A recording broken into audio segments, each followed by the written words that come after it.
The Rebbe asks, actually, why is it that the Rambam puts the Noahide laws, when he's codifying them, why does he put it in the laws just before Mashiach? The Rebbe writes that it's because the precursor, since Mashiach's mission is to unite the entire world, in the service of God, the precursor for Mashiach is the popularization as the teaching of the laws of Noah. And that's why he placed them right before Mashiach's coming in his codification. So far, so good? Make sense? Okay. And so the Rebbe utilized different opportunities in order to instill these teachings into secular society. So, for example, in 1962, the New York Board of Regents, the non-denominational prayer was determined to be unconstitutional. There used to be a non-denominational prayer in school. Maybe some of you remember it.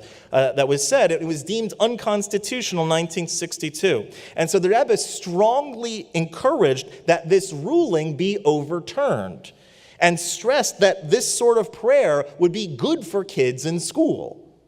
In a letter that was written in November of 1962, 5 months after that ruling was announced, the Rebbe penned a list with multiple reasons as to why this non-denominational prayer should be said in school. One reason was because there are Jewish kids in public school, and this will give them the opportunity to fulfill the mitzvah of tefillah, of prayer every single day. And another reason that was listed was because of the fulfillment of the 7 laws of Noah. The 7 laws of Noah, which first and foremost is the belief in God. And eradicating the name of God from public schools was a blatant chilul Hashem. It was a disgrace, a desecration of God's name.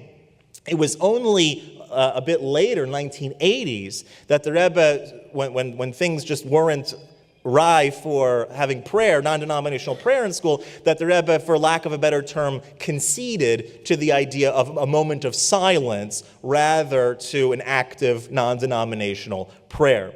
But ultimately, that would be the ideal because it influences good not only for the Jewish students, but for all the students as well. Just to sort of bring everything together, even if it's not an actual obligation to teach the non-Jews proactively, it's something that is laudatory. It's something that everyone in our tradition says is a good thing to do. The Rambam says that it's obligatory. The Rebbe emphasizes this as well, but everyone agrees that it's laudatory. In Pirkei Avos, Rabbi Akiva says humanity is precious because we're created in the divine image. And the Tosfos Yom Tov over there says that Rabbi Akiva is speaking about the value of all people, and he wished to benefit all people, Jews and righteous Gentiles. Rabbi Akiva seeks to benefit the inhabitants of all mankind. There's an interesting vart by Rabbi Soloveitchik, who says, he asked the question, why is it that Yom Kippur, the Day of Atonement, the holiest day of the year, the day where Jews of all stripes, no matter what you're doing the rest of the year, make their way somehow, some way to synagogue? He says in the afternoon of Yom Kippur, right, as we're nearing the pinnacle of Yom Kippur, what is the book that is read? Right, Sefer Yonah, the book of Jonah. The book of Jonah it's interesting because Jonah is sent to Nineveh. Nineveh was a very wicked place. It was the capital of Assyria, the country that would later besiege Jerusalem and exile the 10 tribes. A wicked place. Yet, Jonah was sent to Nineveh in order to bring people back. And so the Reb Soloveitchik asks the question, why is that story about sending Jonah to this non-Jewish town, non-Jewish place, why is that at the end of Yom Kippur? It's to remind the Jewish people that no matter where you are, no matter who you are, God's compassion embraces all of humanity. The most wicked of sinners who would later besiege Jerusalem are also at the mercy of God. God cares about every single human being. God sends a prophet to go warn them, to go bring them back. Everyone can return to God. The Kuzari indicates that the relationship between Jews and non-Jews is like the heart and the rest of the body.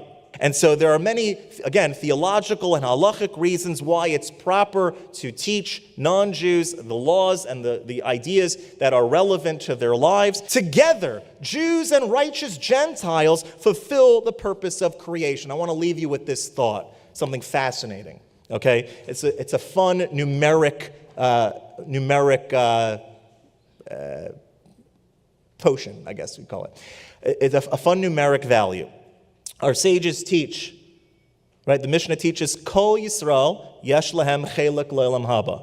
Right? All the Jewish people have a share in the world to come. Well, that phrase adds up to the numeric value of 1,298. Right? Kol Yisrael yesh lahem chelek le'olam haba.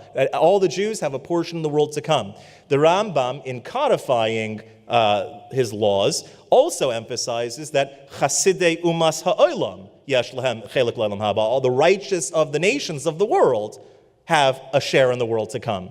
So that phrase equals 1,403. So the righteous, all the Jews have a share in the world to come.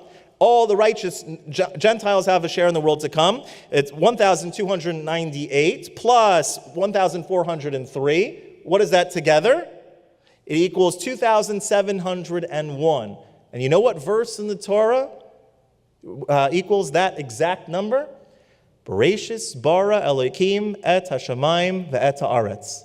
In the beginning, God created the heavens and the earth. Because God created the heavens and the earth to be a place that all of humanity would serve Him. In general, the relationship between Jews and non-Jews is like heaven and earth. Heavens are talking about are relatively more conscious of the divine. Earth is more relatively more spiritual. But as Isaiah says in chapter 65, verse 17, behold, I will create a new heaven and a new earth, and the former things will not be remembered, nor will they arise upon the heart. There will be a new relationship forged between Jews and righteous Gentiles. This is the relationship that God had intended since the outset of creation before the sin of mankind, which resulted in the fall of the original heavens and the earth. The planet Earth, the universe at large, is like a house of worship to God. In a house of worship, you have clergy and you have congregation. You don't have a house of worship if it's just clergy, and you don't have a house of worship if it's just congregation. The two work together, they're part and parcel to create a house of worship. The Jewish people play the role of the clergy to be a kingdom of priests to the nations of the world. The nations of the world is the congregation, actually implementing the moral stability of civilization. And together we make this world into a place that is a house of worship, a place that reveals God's divine glory. And so I'd like to conclude with a prayer and a message for all of us, and conclude it in the way that the Rebbe concluded many times when discussing this issue, is that we maybe soon all see the fulfillment of what the prophet says, that for I will turn the peoples to a pure language so that they will call upon the name of God to serve Him with one purpose. Thank you very much.